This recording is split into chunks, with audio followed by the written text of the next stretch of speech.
ಎಲ್ಲರಿಗೂ ನಮಸ್ಕಾರ. ಇದು ಸುದ್ದಿ ವಿಶ್ಲೇಷಣೆ. ನಾನು ಶಶಿಧರ್ ಭಟ್. ಇದು ನನ್ನ ಡಿಜಿಟಲ್ ವಾಹಿನಿ. ಇದನ್ನು ಲೈಕ್ ಮಾಡಿ, ಸಬ್ಸ್ಕ್ರೈಬ್ ಮಾಡಿ, ಬೆಲ್ ಐಕಾನನ್ನು ಪ್ರೆಸ್ ಮಾಡೋದಕ್ಕೆ ಮರಿಬೇಡಿ. ಹಾಗೆಯೇ ಸಾಧ್ಯ ಆದರೆ ಸಹಾಯ ಮಾಡಿ. ಸ್ವತಂತ್ರ ಪತ್ರಿಕೋದ್ಯಮಕ್ಕೆ ತಮ್ಮ ಬೆಂಬಲ, ಕೃಪಾಶೀರ್ವಾದ ಸದಾ ಇರಲಿ.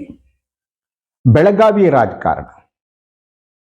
ನಿನ್ನೆ ಕಾಂಗ್ರೆಸ್ನ ಮ್ಯಾರಥಾನ್ ಮೀಟಿಂಗ್ಗಳು ಬೆಳಗ್ಗೆಯಿಂದ ಸಂಜೆವರೆಗೆ ನಡೆದು, ಆ ಮೀಟಿಂಗ್ನಲ್ಲೂ ಕೂಡ ಬೆಳಗಾವಿ ರಾಜಕಾರಣ ವಿಜೃಂಭಿಸಿತು. ಅದು ಸತೀಶ್ ಅಣ್ಣ ವರ್ಸಸ್ ಲಕ್ಷ್ಮಕ್ಕ. ಎಸ್.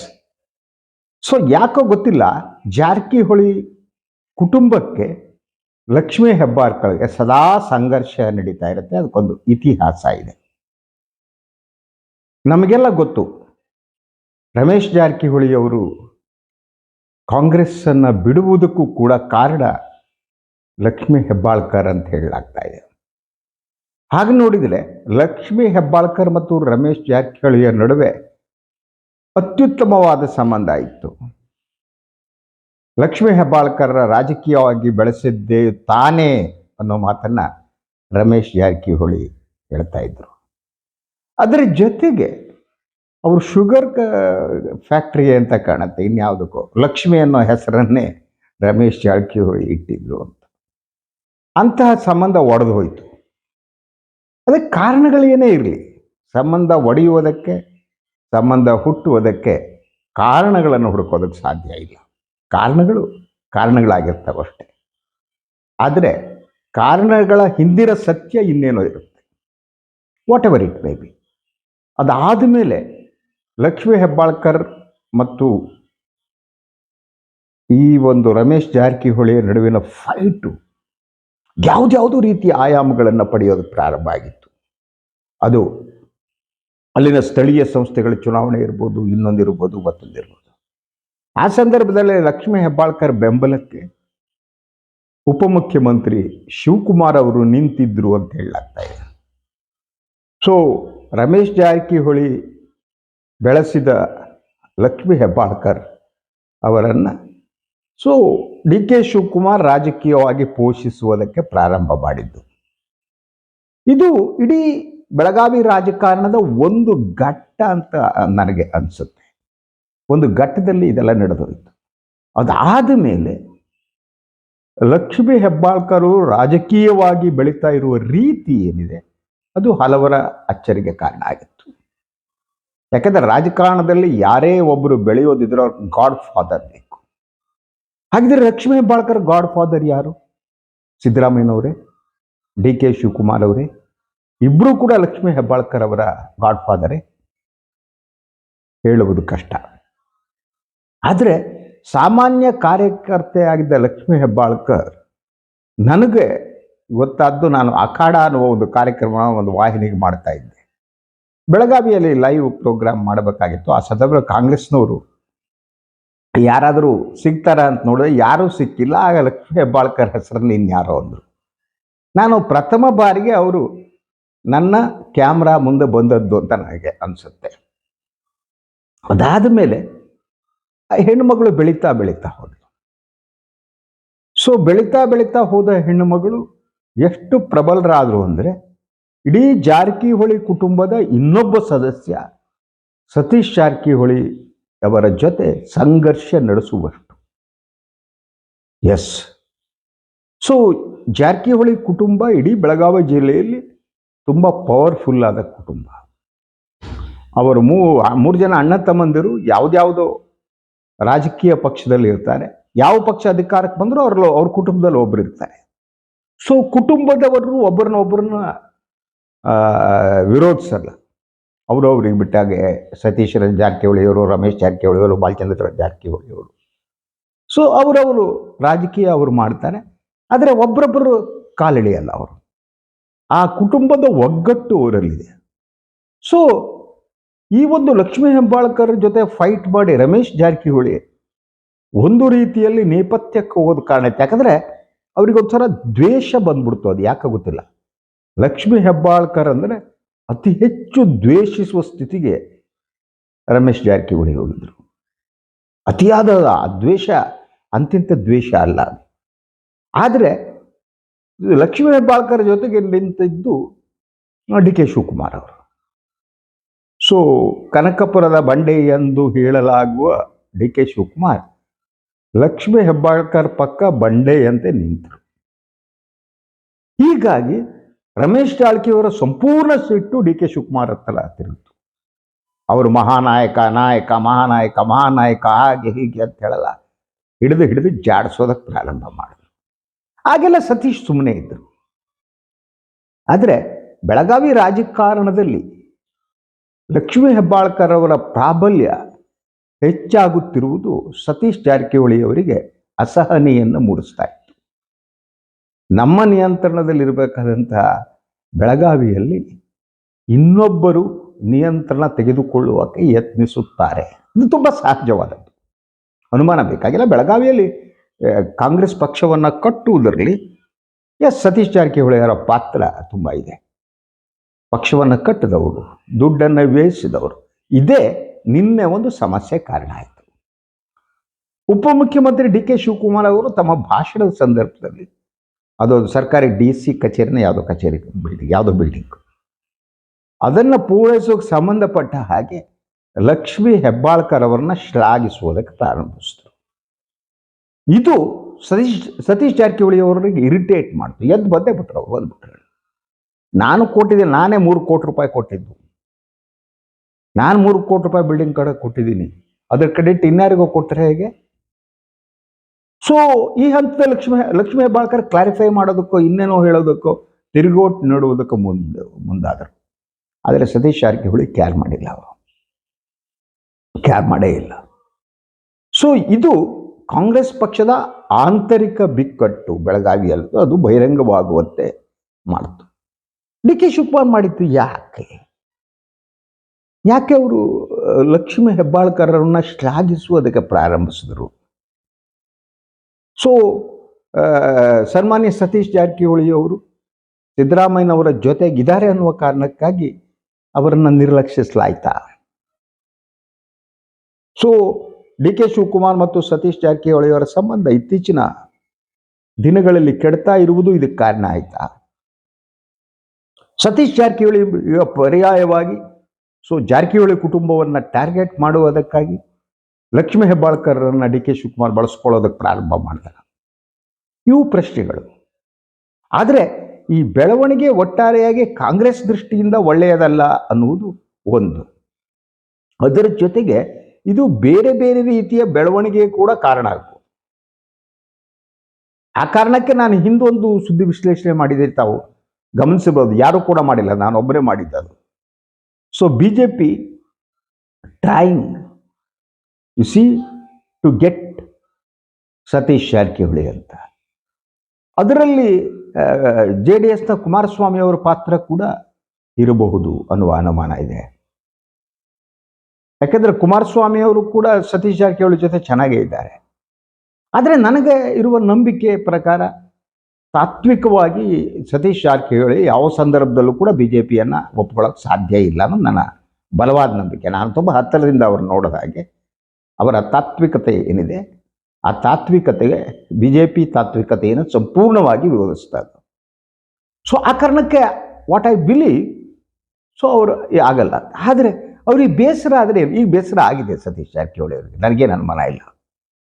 ಯಾಕೆಂದರೆ ತಮ್ಮ ಜಿಲ್ಲೆಯಲ್ಲಿ ನನ್ನನ್ನೇ ನಗಣ್ಯ ಅನ್ನುವಂತೆ ಮಾಡಲಾಗುತ್ತೆ ಅನ್ನುವ ಕೋಪ ಅವರಿಗಿದೆ. ಈ ಕೋಪ ಅವರಿಗೆ ಅವರ ಯಾವುದೋ ರೀತಿಯ ತೀರ್ಮಾನ ತೆಗೆದುಕೊಳ್ಳೋದಕ್ಕೆ ಸಾಧ್ಯ ಆಗುತ್ತಾ ಅಂತ ಗೊತ್ತಿಲ್ಲ, ನಿಜವಾಗಿ ಗೊತ್ತಿಲ್ಲ. ಆದರೆ Siddaramaiah versus D K Shivakumar ಅವರ ಆಂತರಿಕ ಒಂದು ಪೈಪೋಟಿ ಏನಿದೆಯಲ್ಲ, ಆ ಪೈಪೋಟಿಯಲ್ಲಿ ಬಹಳ ಮಹತ್ವದ ಪಾತ್ರವನ್ನು ಸತೀಶ್ ಜಾರಕಿಹೊಳಿ ವಹಿಸಬಲ್ಲರು. ಮತ್ತು ಇಡೀ ಕಾಂಗ್ರೆಸ್ ರಾಜಕಾರಣದಲ್ಲಿ ದಲಿತ, ಹಿಂದುಳಿದ ವರ್ಗ ಮತ್ತು ಅಲ್ಪಸಂಖ್ಯಾತ ಏನಿದೆ ಆ ಶಕ್ತಿಯನ್ನು ಒಗ್ಗೂಡಿಸುವ ಕೆಲಸವನ್ನು ಸತೀಶ್ ಜಾರಕಿಹೊಳಿ ಮಾಡೋಕ್ಕೆ ಸಾಧ್ಯ ಇದೆ. ಮತ್ತು ಸಂಪೂರ್ಣವಾಗಿ ಈ ಅಹಿಂದ ಶಕ್ತಿ ಏನಿದೆ ಅದು ಡಿ ಕೆ ಶಿವಕುಮಾರ್ ವಿರುದ್ಧ ನಿಲ್ಲುವ ಚಾನ್ಸಸ್ ಇದೆ. ಅಂಥ ಸನ್ನಿವೇಶದಲ್ಲಿ ಡಿ ಕೆ ಶಿವಕುಮಾರ್ ಅವರ ಬೆಂಬಲಕ್ಕೆ ಒಕ್ಕಲಿಗರು, ಲಿಂಗಾಯತರು ಸಂಪೂರ್ಣ ಅಲ್ಲ, ಲಿಂಗಾಯತರು ನಿಲ್ಲಬಹುದು. ಯಾಕಂದರೆ always in Karnataka politics there is a fight between Lingayat and Vokkaligas ಅಲ್ವಾ. ಸೊ ಆದರೆ ಆ ಬೆಂಬಲವನ್ನು ಮಾತ್ರ ಅವರು ನಂಬಬೇಕಾಗತ್ತೆ. ಉಳಿದು ಅಹಿಂದ ಏನಿದೆ ಶಕ್ತಿ, ಅವರು ಡಿ ಕೆ ಅವರನ್ನು ವಿರೋಧಿಸ್ಬೋದು. ಅಂಥ ಸನ್ನಿವೇಶದಲ್ಲಿ ಇಡೀ ಕಾಂಗ್ರೆಸ್ ರಾಜಕಾರಣ ಯಾವ ದಿಕ್ಕಿಗೆ ತಿರುಗುತ್ತೆ ಅಂತ ಹೇಳೋದು ಕಷ್ಟ. ಸ್ಟಿಲ್ ನನಗೆ ಅನ್ನಿಸುವ ಹಾಗೆ ಇವರಿಬ್ಬರು ಈ ಫೈಟ್ ಇದು ಯಾವ ಹಂತಕ್ಕೆ ಹೋಗುತ್ತೆ ಅಂತ ಹೇಳೋಕ್ಕೆ ಸಾಧ್ಯ ಇಲ್ಲ. ಯಾಕಂದ್ರೆ ಸುರ್ಜೇವಾಲಾ ಬಂದು ನಿನ್ನೆ ಭಾಷಣ ಹೊಡೆದು ಎಲ್ಲ ಮಾಡಿಬಿಟ್ಟು ಹೊಂಟೋದ್ರು. ಕಠಿಣ ಕ್ರಮ ಅಂದರು. ಆದರೆ ಇವತ್ತು ಸಂಕ್ರಾಂತಿ ಇತ್ತು. ಸಂಕ್ರಾಂತಿ ಹಬ್ಬದ ದೃಷ್ಟಿಯಿಂದ ಸಿದ್ದರಾಮಯ್ಯನವ್ರನ್ನ ಎಂ ಬಿ ಪಾಟೀಲ್ರು ಇವರೆಲ್ಲ ಮೀಟ್ ಮಾಡಿದ್ರಲ್ಲ, ಅದನ್ನು ನೀವು ಯಾವ ಲೆಕ್ಕಕ್ಕೆ ತಗೋತೀರಿ? ಮೀಟಿಂಗ್ ಏನು ಮಾಡ್ತೀರಿ? Congress high command is weak.